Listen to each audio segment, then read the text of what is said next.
This elder angel gave water to the prince and also sent a message that you will meet the fairy soon. For 2 or 3 days, you will find a friend of this fairy who will lead you to the fairy. It was a very happy occasion for the prince. The prince was so happy that a new strength came into his body.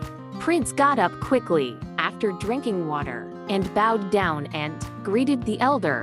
The prince politely asked the old man his name. The old man told me that I am an angel and my name is Hero. Congratulations to you. Your troubles will be over soon. You will meet a fairy princess and marry her. You will get what you want soon. Be brave and find a fairy friend. The angel told the prince a special stipend and pointed to one side and said that you should travel in that direction. After sending the message to the prince, the angel disappeared. The prince departed from there very happily on his journey. The prince endured cold, heat, hunger, and thirst and was moving towards his destination. The prince traveled for a day and saw a very high hill in the distance. The prince went towards this mount. Climbing this mount, the prince looked around. A very high fort was seen on one side. The gate of this fort was so high that even if a bird flew towards it, it could not reach it.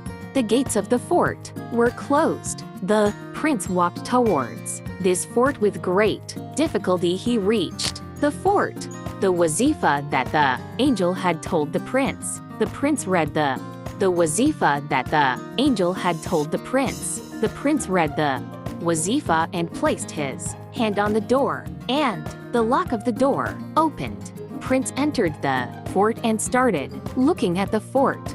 The fort was decorated with beautiful precious stones like paradise. These stones were shining like stars. The prince reached the courtyard of the fort and looked around. In the courtyard of the fort there was a very beautiful building, which was decorated with precious stones and glass. The beautiful trees in the courtyard of the fort were full of flowers and fruits. Peacocks, chickadees, pheasants, and beautiful birds roamed in these trees. There were different paths inside the fort.